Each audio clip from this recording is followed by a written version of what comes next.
It to be day one. You've got a lot of carryover and a lot of good things from guys that went through spring, but then you're also adding a lot of, in our case, freshmen and junior college players into this group, so it's square one.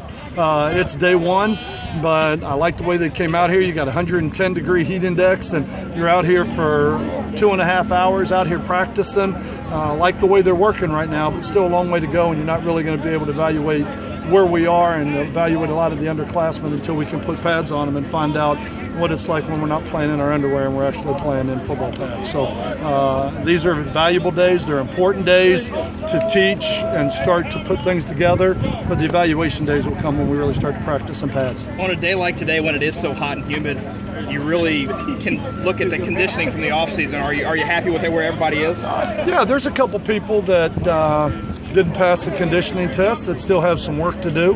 And a couple of them started to cramp up today. It's not a surprise, when you look at it from that standpoint. But overall, for the most part, to be 110 degrees out here, for them to come out here and do what they did as long as they did, I like the way they're working. I think they're in shape. A lot of guys have changed their bodies and the way that they look. But like I said, we'll learn a lot more as we go here within the next week. But day one's always most positive, most upbeat. Everybody's been waiting for it for 4 months and a long summer.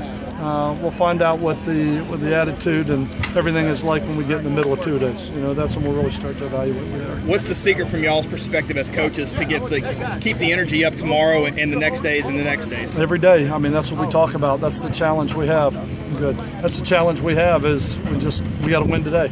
Every single day we got to win. We're going to have to win tomorrow. We do what we had to do today. A lot of meetings tonight. We'll meet till about 9:30, 10 o'clock tonight. We'll come back out here and go through the same routine again. And that's the challenge. There's not a team in the country that didn't go out with a positive attitude today. Not one team in the country. It was first day for everybody, and everybody that went out, first day, first 3 days, first week, everything's positive and upbeat. But you learn what kind of football team you're going to have when you get in the middle of 2 days and everybody's tired and hurting and sore and worn out, and finding out how they push through then. When you have so much, I'm sorry. No, go ahead. When you have so much, when you have so much competition at so many positions, does that help kind of keep the energy up? It does. It helps. It makes everybody come out here and compete every day.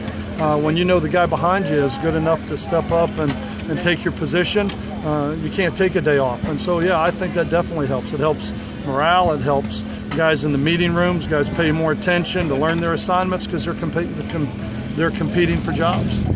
Is there any one group, that you were kind of looking forward to here in the summer, that you're happy you came out here and you're like, okay, now I get to see these guys? No, I think really the only ones are the kickers. I mean, I haven't had the opportunity to see the punters and the kickers at all because the guys that we had here in the spring, and we've got a couple new faces here this fall. So for the rest of them, what I've always found, the guy that you love in shorts is the guy that you says can't play in shorts is always the guy that becomes a starter in pads. So that's why I say I'm going to reserve all my judgments and evaluations until we put pads on out here. But it's a good day. It was a good attitude, and it was hard work, but we still got a long way to go. And I want to see the offensive line. That's a group that I really want to see, but you can't evaluate them till we really put on pads. We got to see Tevin King a little bit today, make some cuts. Yep. What do you feel about his recovery and how he looks out there today? Right now he's healthy. He's 100%. He said it feels great. It feels great running around. To see him out there, to see Shepard out there, to see Kano out there, and a lot of these guys that missed spring, it's positive. We need every one of those pieces to put this whole thing together. So it was nice to see him because I do think he's electric. But just like I said about everybody else, I think when you have to tackle him is when he really is going to show up.